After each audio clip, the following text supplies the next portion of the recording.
तो दोस्तों, आप तमाम लोग जानते हैं कि आज देश की राजधानी दिल्ली के विधानसभा चुनाव का रिजल्ट आप तमाम लोगों की आंखों के सामने है। अभी यह तय तो नहीं हुआ है कि मुख्यमंत्री कौन बनने वाला है, लेकिन यह इम्कान जरूर लोग लगा पा रहे हैं कि कौन मुख्यमंत्री हो सकता है, किस पार्टी से हो सकता है।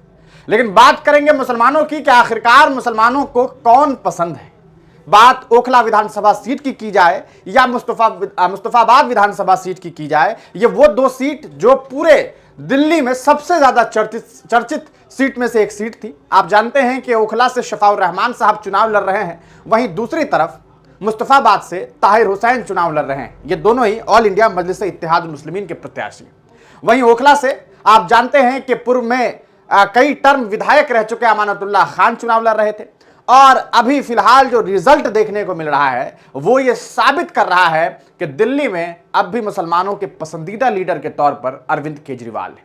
ये बात इसलिए कह रहा हूं कि कहीं ना कहीं जिस तरीके से अरविंद केजरीवाल ने पिछले कुछ कार्यकाल के दरमियान जो उनका स्टैंड रहा है, उसके बावजूद अगर मुसलमानों ने उन्हें वोट दिया है तो ये जरा सोचने वाली बात है कि आखिरकार ये सब कैसे हुआ। इसमें कोई शक नहीं है कि अरविंद केजरीवाल से जो लोगों की मोहब्बतें थी वो कम हुई है, बहुत कम हुई है। ग्राफ बहुत धड़ाम से नीचे गिरा है। मुमकिन है कि अरविंद केजरीवाल की सरकार बने भी ना, क्योंकि जो रुझान है वो हम आपको दिखा रहे हैं। भाजपा जो है वो 45 सीटों पर लीड कर रही है, ये इलेक्शन कमीशन का डेटा है। साथ ही साथ लगभग 20 सीटों पर जो है, 25 सीटों पर जो है वो आपको आम आदमी पार्टी लीड कर रही है। यानी कि 45 प्लस 25 अगर आप करेंगे तो ये 70 सीट हो जा रही है।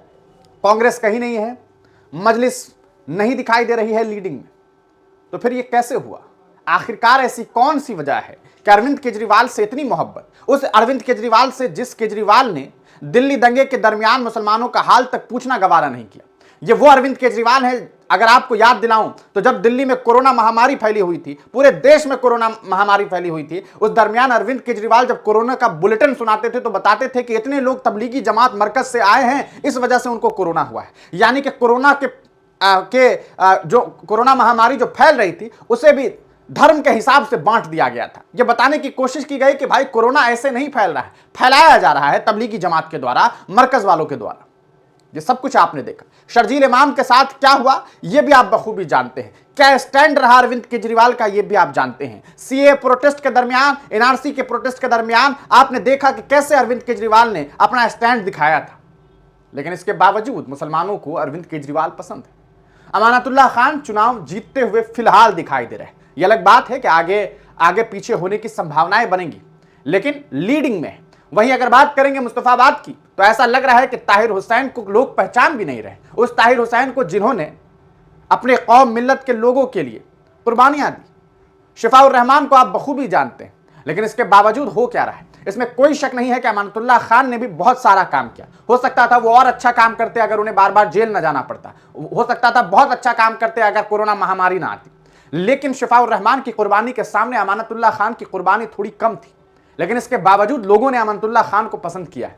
ये आंकड़े बता रहे हैं, आंकड़ों ने यह साबित किया है कि कहीं ना कहीं मुसलमानों को अमानत पसंद है। कहीं ना कहीं अमानत के साथ खयानत करने से मुसलमानों ने अपना बचाव किया है। क्या वजह हो सकती है? कहीं ना कहीं कोई तो बात है, कुछ तो कमी होगी। ऑल इंडिया मजलिस इत्तेहाद मुस्लिमीन, कांग्रेस, भारतीय जनता पार्टी, तमाम नेताओं में। आइए जरा आंकड़ों को देखते हैं। फिलहाल अभी तक इलेक्शन कमीशन का डेटा क्या कुछ कहता है वो जरा देखते हैं, ताकि आप तक ये जानकारी पहुंच सके कि आखिरकार क्या रिजल्ट के रुझान हो सकते हैं, क्या चीजें सामने आ सकती हैं। सबसे पहले देखते हैं कि आखिरकार क्या है।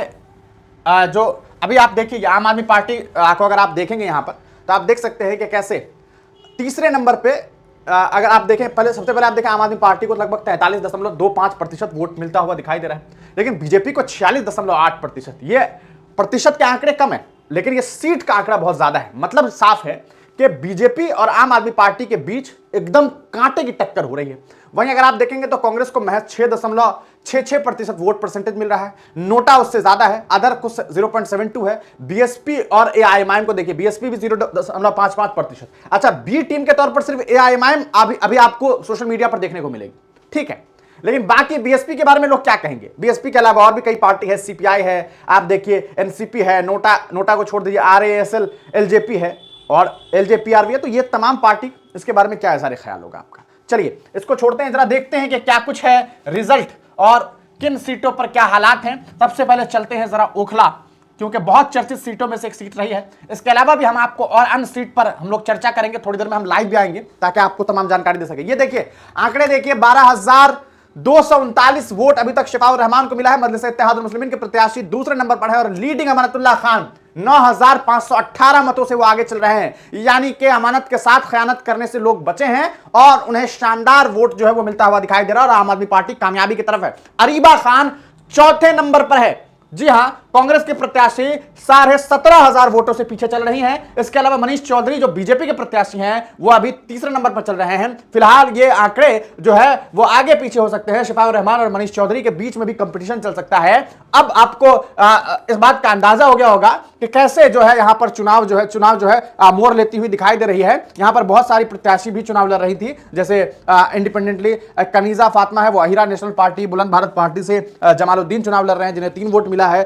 उसके अलावा हमको लगता है जमालुद्दीन साहब को अपने घर के लोगों ने ही वोट दिया है, उनमें से भी हो सकता है बहुत सारे लोगों ने नहीं दिया हो।